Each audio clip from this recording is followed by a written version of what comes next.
Hi friends, நம்ம இன்றைக்கி பார்க்க போகிற டாபிக் பார்த்திங்கன்னா எக்ஸலில் ஒரு மேட்ரிக்ஸ் மல்டிப்ளிகேஷன் எப்படி பண்ணுறதுன்னு சொல்லி பார்ப்போம்.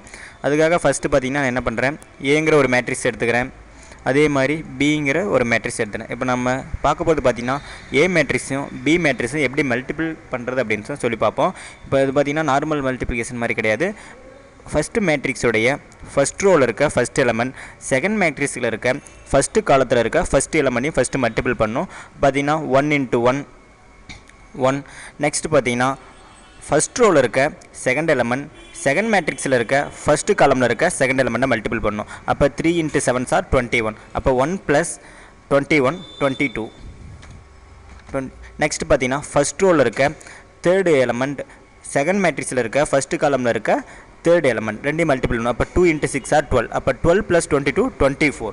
இதுதான் பார்த்தீங்கன்னா நம்ம மல்டிப்ளிகேஷன் மேட்ரிக்ஸோடைய ஃபஸ்ட் ரோவில் இருக்க ஃபஸ்ட் எலமெண்ட். இதே மாதிரி பார்த்திங்கன்னா நம்ம டோட்டலாக 9 எலமெண்ட்ஸும் கண்டுபிடிக்கணும். இந்த மாதிரி நம்மளால் ஒவ்வொரு எலமெண்ட்டுக்கும் மல்டிபிள் பண்ணி கண்டுபிடிக்கிறது கொஞ்சம் டைம் ஆகும். ஆனால் நம்ம என்ன பண்ணுறேன், சிம்பிளாக எக்ஸலில் இருக்க ஒரு ஃபங்க்ஷன்ஸ் வச்சு நான் சிம்பிளாக ஒரே ஸ்டெப்பில் அதை போட போகிறேன். அது பார்த்திங்கன்னா ஃபஸ்ட்டு ஈக்குவல்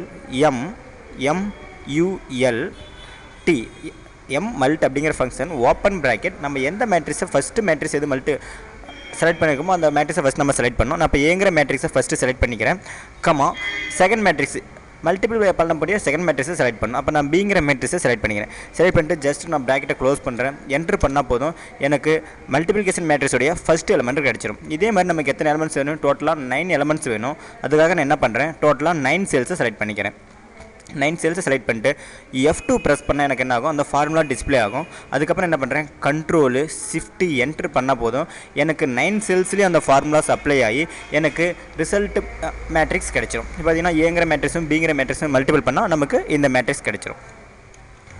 இப்போ பார்த்தீங்கன்னா நம்ம 2 மேட்ரிக்ஸை மல்டிபிள் எப்படி பண்ணுறதுன்னு சொல்லி பார்த்தோம். இதே மாதிரி மேட்ரிக்ஸ் டிட்டர்மினன்ட் வேல்யூ எப்படி கண்டுபிடிக்குதுன்னு சொல்லி பார்ப்போம். அதுக்காக பார்த்தீங்கன்னா நான் என்ன பண்ணுறேன், ஈக்குவல் MDTER டிட்டர்ம் ஓப்பன் ப்ராக்கெட். நம்ம எந்த மேட்ரிக்ஸுக்கு டிட்டர்மினன்ட் வேல்யூ கண்டுபிடிக்க போகிறோமோ ஃபஸ்ட்டு அந்த மேட்ரிக்ஸில் இருக்க டோட்டல் எலமெண்ட்ஸையும் செலக்ட் பண்ணோம்.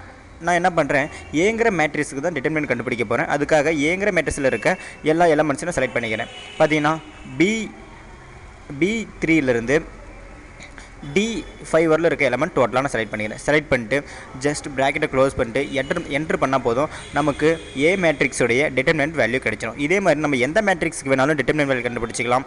ஃபஸ்ட்டு பார்த்த மாதிரி நம்ம எந்த 2 மேட்ரிக்ஸில் வேணாலும் மல்டிபிளும் பண்ணிக்கலாம். சரிங்களா? தேங்க்யூ.